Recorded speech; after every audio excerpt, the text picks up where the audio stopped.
10,000 रुपया बिल 20,000 रुपया बिल कितों करा हार के मैं की गर्मी च सौन नहीं पुत्र भी गर्मी च सौन दिया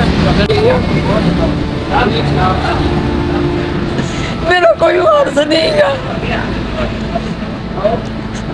दे रहे आटा तक नहीं गा मेरे घर खीर नहीं कभी किसी को मांगे रोटी खानी कभी किसी को मांगे खानी वो कहते अपने सिंगल प्रिंट लै आओ मैं क्या अंगूठे वंड के रख लो मैंने पैसे दे दो नहीं देते मत पेट्रोल भी हथ धोते नींबू ना भी धोते और फिर कहते तुहाडे सिंगल प्रिंट नहीं आते तुहाडे 3 किश्तां लित्तियां 3 किश्तां तो बाद मैंने पैसे नहीं मिले बेनज़ीर के उस तो बाद कहते तुहाडे सिंगल प्रिंट नहीं आते नहीं आते अच्छा वो कहते सिंगल प्रिंट नहीं आते असीं पैसे नहीं दे सकते इस तरह मंग के सड़कों ते मंगनी आ जवान पुत्र दवाइयां लैनियां उदों अंगूठा लग जांदा सी हाँ जी रजिस्टर ते लवांदे सी अच्छा ते नाल शनाख्ती कार्ड दी फोटो कापी रखदे सी अच्छा हुण नहीं रखदे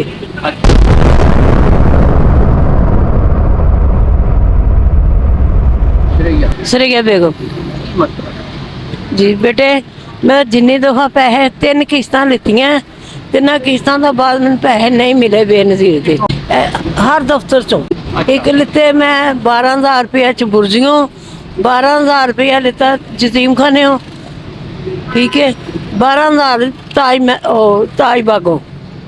ताज बागो उस तो बाद कहते तुहाडे सिंगल प्रिंट नहीं आते गर्मी च सौ रही हाँ अच्छा मेरे को कोई वसीला नहीं अल्लाह की जात दसो तुहाडे पुत्तरां दसो अंगूठे ला जान जा मेरी बड़ी थाने रोक क्या कि मेरी अगे भी तस्वीर भेजी ऐनक वाली भी भेजी इस्लामाबाद ऐनक तो बगैर भी कि मेरे अंगूठे नहीं कह रहे आ रहे फिर कैंट कचहरी उत्थे भी दफ्तर है इन्हों का स्कूल उत्थे भी पैसे दे रहे थे उत्थे भी नहीं मिले पैसे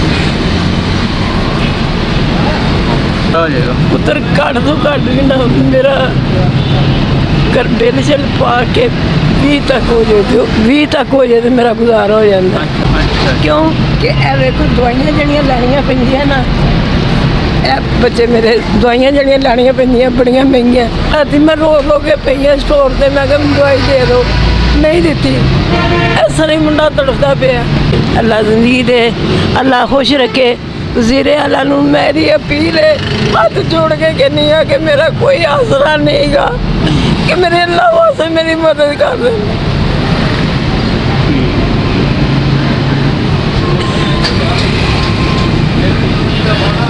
कितों खावा कितों किराया देवां कितों बिल देवां 10,000 रुपया बिल 20,000 रुपया बिल कितों करा हार के मैं की गर्मी च सौन नहीं पुत्र भी गर्मी च सौन दिया गर्मी दे विच हाँ जी 7,000 किराया देना पैंदा इत्थे मंगा ना ते की करा मंगन तक मेरी नौबत आ गई है 20 साल हो गए मेरे मोहरे डैमेज होया पिछा किसी ने चले जाओ हड्डी वाले डॉक्टर को कहते कि अम्मा के मोहरे डैमेज इस तरह के हो गए हैं मैं कोई काम नहीं कर सकती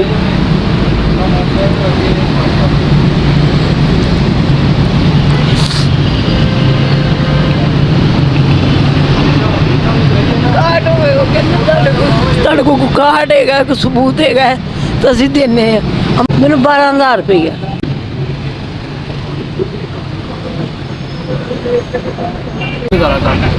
इस तरह मंग के सड़कों ते मंगनी आ जवान पुत्र दवाइयां लैनियां मेरा कोई आसरा नहीं गा अच्छा कोई मेरी इमदाद ऐसी कर दो कार्ड बना दो जेड़ा मैं कार्ड वो मैंने पैसे दे दो बच्चे कितने 2 बेटे बेटी बहुत हो गई है वो चले एक दिन शुगर है ओदा भी अंगूठा खत्म होया मेरा अपना देखो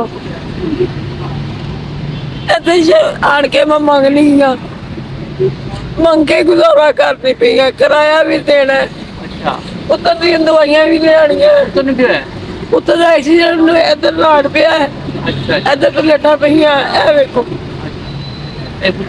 हाँ जी हाँ जी फोत हो गए ऐसा मेरा कोई वारस नहीं गा अल्लाह दी जात दसो पहले लोगों के घर च काम करती सा मोरे मेरे डैमेज हो गए 3 अटैक हो गए ਅੱਛਾ, ਤੁਸੀਂ ਕਿਹੜੇ ਬੇਨਦੀ ਇਨਕਮ ਸਪੋਰਟ ਪ੍ਰੋਗਰਾਮ ਦੇ ਦਫ਼ਤਰ ਗਏ ਹੋ? ਸੁਕਨਿਆਰ ਤੇ ਵੀ ਗਈ ਆ, ਅੱਛਾ ਉੱਥੋਂ ਵੀ ਨਹੀਂ ਮਿਲੇ। ਲਾਲਪੁਰ ਤੇ ਗਈਆਂ, ਨਹੀਂ ਮਿਲੇ। ਅੱਛਾ ਫਤਿਹਗੜ੍ਹ ਗਈਆਂ, ਉੱਥੋਂ ਨਹੀਂ ਮਿਲੇ। ਉਹ ਕਹਿੰਦੇ ਆਪਣੇ ਸਿੰਗਲ ਪ੍ਰਿੰਟ ਲੈ ਆਓ। ਮੈਂ ਕਿਹਾ ਅੰਗੂਠੇ ਵੰਡ ਕੇ ਰੱਖ ਲਓ, ਹਾਂ ਹਾਂ ਮੈਨੂੰ ਪੈਸੇ ਦੇ ਦਿਓ। ਅੱਛਾ, ਨਹੀਂ ਦਿੱਤੇ। ਪੈਸੇ ਨਹੀਂ ਦਿੱਤੇ ਉਹਨਾਂ ਨਹੀਂ ਨੇ? ਤੂੰ ਤੁਹਾਡੇ ਅਕਾਊਂਟ ਵਿੱਚ ਪੈਸੇ ਹੈ ਨੇ? ਬੇਟੇ 12,000 ਰੁਪਇਆ ਜਦੋਂ ਆਇਆ ਨਾ ਇਮਰਾਨ ਖਾਨ, ਹਾਂ ਹਾਂ, ਉਦੋਂ ਦਿੱਤੇ ਹੈ। ਉਸ ਤੋਂ ਬਾਅਦ ਫਿਰ ਕਿਸ ਦਿੱਤੀ ਹੈ? ਉਦੋਂ ਅੰਗੂਠਾ ਲੱਗ ਜਾਂਦਾ ਸੀ? ਹਾਂਜੀ, ਰਜਿਸਟਰ ਤੇ ਲਵਾਉਂਦੇ ਸੀ ਅੱਛਾ ਤੇ ਨਾਲ ਸ਼ਨਾਖਤੀ ਕਾਰਡ ਦੀ ਫੋਟੋ ਕਾਪੀ ਰੱਖਦੇ ਸੀ। ਅੱਛਾ ਹੁਣ ਨਹੀਂ ਰੱਖਦੇ। ਅੱਛਾ, ਹੁਣ ਤੁਹਾਡਾ ਕੇਸ ਕਿਹੜੇ ਦਫ਼ਤਰ 'ਚ ਹੈਗਾ? ਇੱਥੇ ਆਪਣਾ ਫਤਿਹਗੜ੍ਹ। ਫਤਿਹਗੜ੍ਹ? ਹਾਂਜੀ, ਅੱਛਾ, ਫਤਿਹਗੜ੍ਹ ਦੇ ਕਿਸੇ ਅਫਸਰ ਨੂੰ ਮਿਲਿਆ ਤੁਸੀਂ? ਉਹ ਕਹਿੰਦੇ ਜੀ ਅਸੀਂ ਕਿੱਥੋਂ ਦਈਏ, ਤੁਹਾਡੇ ਅੰਗੂਠੇ ਨਹੀਂ ਆਂਦੇ, ਅਸੀਂ ਕਿੱਥੋਂ ਦਈਏ। ਅੱਛਾ, ਹੁਣ ਨਹੀਂ ਦੇ ਰਹੇ।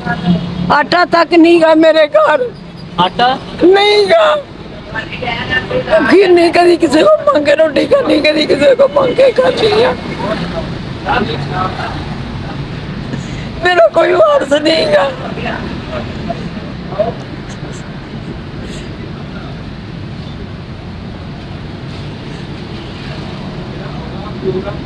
ਤੁਹਾਡੀ ਕੀ ਅਪੀਲ ਕੀ ਹੈ? ਆਪਣਾ ਜਿਹੜਾ ਵਜ਼ੀਰ ਆਜ਼ਮ ਹੈ ਜਾਂ ਵਜ਼ੀਰ ਆਲਾ ਹੈ, ਇਹ ਕਰਨ ਕਿ ਮੈਨੂੰ ਕਾਰਡ ਬਣਾ ਦੇਣ, ਮੈਂ ਕਾਰਡ ਵਿਖਾ ਕੇ ਆਪਣੇ ਪੈਸੇ ਲੈ ਲਵਾਂ।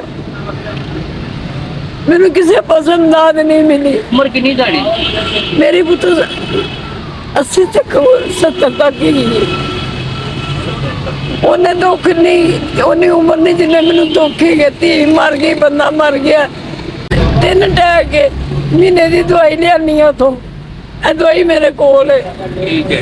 ਦਵਾਈ ਖਾਣੀ ਹੈ ਤੇ ਮੈਂ ਡੋਰ ਪੈਣੀ ਹੈ, ਨਹੀਂ ਖਾਂਦੀ ਤੇ ਮੇਰਾ ਕੋਈ ਆਸਰਾ ਨਹੀਂ। ਘਰ ਇੱਥੋਂ ਦਾ ਇੱਕ ਦਿਨ ਲਿਆ ਸੀ ਆਟਾ ਮੈਂ 650 ਦਾ, ਹੁਣ ਇਹ 1400 ਦਾ ਆਟਾ ਮਿਲਦਾ ਪਿਆ। ਮੈਂ ਕਿੱਥੋਂ ਲਵਾਂ? ਨਾ ਚੀਨੀ, ਨਾ ਪੱਤੀ, ਨਾ ਕੋਈ ਚੀਜ਼ ਨਹੀਂ। ਭੁੱਖਾ ਆਣ ਗੁਆਂਢ ਨੂੰ ਰੋਟੀ ਦੇ ਦਿੰਦੇ, ਮੁੰਡੇ ਨੂੰ ਦੇ ਦਾਂਗੇ। ਰਹਿੰਦੇ ਕਿੱਥੇ ਹੋ? ਇਹ ਭਵਾਨਪੁਰੇ, ਸਿੰਘਪੁਰੇ। ਆਪਣਾ ਮਕਾਨ ਹੈ? ਨਹੀਂ, ਕਿਰਾਏ ਦਾ। ਕਿੰਨਾ ਕਿਰਾਇਆ? 7,000। ਤੇ ਬਿਜਲੀ ਦਾ ਬਿੱਲ ਵੀ ਆਉਂਦਾ ਹੈ? ਹਾਂਜੀ, ਕਿੰਨਾ ਹੈ? ਬਿੱਲ ਤੇ ਪਿਛਲੇ ਮਹੀਨੇ ਆਇਆ 10,000। ਉਸ ਤੋਂ ਬਾਅਦ ਮੈਂ ਇਸ ਮਹੀਨੇ ਪਤਾ ਨਹੀਂ ਕਿੰਨਾ ਆਉਂਦਾ ਜੇ। 20 ਤੋਂ ਪਹਿਲੇ ਆਏਗਾ। ਬਾਕੀ ਮੇਰੇ ਕੋਲ ਇੰਨਾ ਨਹੀਂ ਗਾ ਕਿ ਜਿਹੜਾ ਮੈਂ ਕਰ ਸਕਾਂ। ਹਾਰ ਕੇ ਮੈਂ ਮੀਟਰ ਲਾਤਾ ਆਪਣਾ। ਜਿਹੜਾ ਉਹ ਕਹਿੰਦੇ ਸਿੰਗਲ ਪ੍ਰਿੰਟ ਨਹੀਂ ਆਉਂਦੇ, ਅਸੀਂ ਪੈਸੇ ਨਹੀਂ ਦੇ ਸਕਦੇ। ਪੈਟਰੋਲ ਵੀ ਹੱਥ ਧੋਤੇ, ਨਿੰਬੂ ਨਾਲ ਵੀ ਧੋਤੇ। ਉਹ ਫਿਰ ਕਹਿੰਦੇ ਤੁਹਾਡੇ ਸਿੰਗਲ ਪ੍ਰਿੰਟ ਨਹੀਂ ਆਉਂਦੇ, ਤੁਹਾਡੇ ਸਿੰਗਲ ਪ੍ਰਿੰਟ ਨਹੀਂ ਆਉਂਦੇ। ਇਹ ਘੱਟ ਤੋਂ ਘੱਟ ਫਿੰਗਰਪ੍ਰਿੰਟ ਹੈ? ਹਾਂ, ਇਹ ਵਾਲੇ ਇਹ ਨਹੀਂ ਆ ਰਹੇ। ਹੁਣ ਪੁੱਤਰ ਸਦਾ ਕਿੰਨੇ ਸਾਲ ਹੋ ਗਏ ਨੇ ਗਏ ਉੱਧਰ? ਇਹ 3 ਕਿਸ਼ਤਾਂ ਲਿੱਤੀਆਂ, ਉਸ ਤੋਂ ਬਾਅਦ ਮੈਨੂੰ ਇਹਨਾਂ ਨੇ ਪੈਸਾ ਨਹੀਂ ਦਿੱਤਾ। ਇਮਰਾਨ ਖਾਨ ਦੇ ਹੁੰਦਿਆਂ ਦਾ। ਇਮਰਾਨ ਖਾਨ ਦੇ ਹੁੰਦਿਆਂ ਦਿੱਤਾ ਹੈ? ਪਰ 3 ਕਿਸ਼ਤਾਂ ਲਿੱਤੀਆਂ ਬਸ। ਉਸ ਤੋਂ ਬਾਅਦ ਇਹਨਾਂ ਨੇ ਕੋਈ ਪੈਸਾ ਨਹੀਂ ਇਮਰਾਨ ਖਾਨ ਦੇ ਹੁੰਦਿਆਂ ਨਹੀਂ ਦਿੱਤਾ। ਮੈਂ ਇਮਰਾਨ ਖਾਨ ਨੂੰ ਕਿਹਾ ਸੀ ਮੇਰੇ ਅੰਗੂਠੇ ਵੱਢ ਲਓ, ਇਸ ਤਰ੍ਹਾਂ ਹੀ ਮੀਡੀਆ ਵਾਲਿਆਂ ਨੇ। ਮੈਂ ਕਿਹਾ ਮੇਰੇ ਅੰਗੂਠੇ ਵੱਢ ਲਓ, ਮੈਨੂੰ ਪੈਸੇ ਦੇ ਦਿਓ। ਮੇਰੇ ਮੁੰਡੇ ਦਾ ਆਪਰੇਸ਼ਨ ਹੋਇਆ, ਐਕਸੀਡੈਂਟ ਹੋਇਆ, ਇੱਥੇ ਰਾੜ ਪਿਆ, ਇੱਥੇ ਪਲੇਟਾਂ ਪਈਆਂ।